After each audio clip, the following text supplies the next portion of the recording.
ঈদের ছুটিতে বন্ধু বান্ধবদের সঙ্গে লালগোলা ভ্রমণে গিয়ে ট্রেন থেকে পড়ে গুরুতর আহত হলো রেজিনগরের এক স্কুল ছাত্র। এই ঘটনাকে কেন্দ্র করে রেলের নিরাপত্তা ব্যবস্থা নিয়ে ফের একবার প্রশ্ন উঠেছে। ঈদের পরের দিন তৌহিদ মল্লিক নামে এক স্কুল ছাত্র তার বন্ধুদের সঙ্গে লালগোলায় বেড়াতে গিয়েছিল। ফেরার পথে তারা 63104 লালগোলা শিয়ালদহ লোকাল ট্রেনে ওঠে। সুবর্ণমৃগী হল্ট স্টেশনের কাছে দুর্ঘটনাটি ঘটে, যেখানে চলন্ত ট্রেন থেকে পড়ে যায় তৌহিদ। স্থানীয়রা দ্রুত তাকে উদ্ধার করে হাসপাতালে নিয়ে যায়। বর্তমানে তার অবস্থা আশঙ্কাজনক বলে জানা গিয়েছে। এই দুর্ঘটনা ফের একবার রেলের অব্যবস্থাপনার দিকটি উন্মোচন করল। স্থানীয়দের অভিযোগ, সুবর্ণমৃগী হল্ট স্টেশনে যাত্রীদের ওঠানামার জন্য উপযুক্ত প্ল্যাটফর্ম নেই, ফলে প্রতিনিয়ত যাত্রীদের ট্রেন থেকে ওঠানামার সময় প্রাণহানির ঝুঁকি থাকে।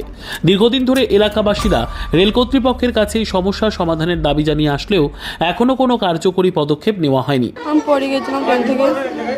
কোথা থেকে পড়েছিস? লালগোলা থেকে।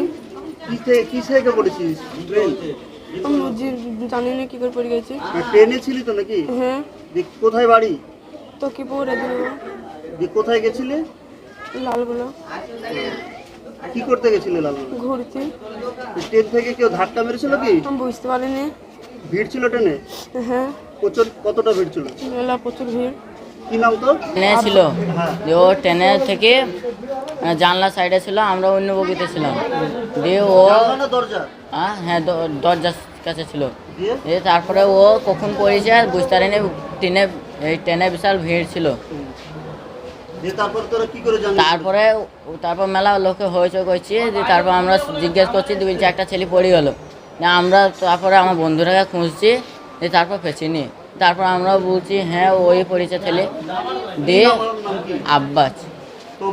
আব্বাস মল্লিক। আমরা তারপর জিয়াগঞ্জে থেকে নেমে এই দিক দিয়ে টুকটুকি ধরে এলাম। আমাদের রেজিনগর। লালবাগ, লালগোলা। তৌহিদ মল্লিক। আমরা দেখতে পাই যেখানে আমাদের ছাত্ররা যেখানেই থাকে সেখানে মানুষের সাহায্য সহযোগিতা করার চেষ্টা করে। এমনই কয়েকজন ছাত্র আমাদের গোবরা এলাকার কালখালি এলাকায়, তারা দুজন বহরমপুর যাচ্ছিল এবং দুজন স্টেশনে দাঁড়িয়ে ছিল। আমি শুনলাম একটা বাচ্চা ছেলে যে পড়ে গেছে, ট্রেন থেকে পড়ে গেছিলো সুবর্ণমৃগী স্টেশনে। সেখানে তারা তড়িঘড়ি করে স্থানীয়রা তারা উদ্ধার করে ধরে তুলে, এবং ওই ছেলেগুলো বহরমপুর যারা যাচ্ছিল তারা বন্ধ রেখে তারা এই কানাপুকুর হসপিটালে নিয়ে এসছে এবং আপাতত ছেলেটা সুস্থ আছে, ট্রিটমেন্ট চলছে। দেখুন, ছেলেটার বাড়ি হচ্ছে রেজিনগর। আমরা কেউ চিনি না তারাকে। আমাদের যে ছেলেগুলো এই ধরনের একটা সাহসী মানসিকতা দেখিয়েছে, তারা তড়িঘড়ি করে ওরা এই কানাপুকুর হসপিটাল নিয়ে এসছে।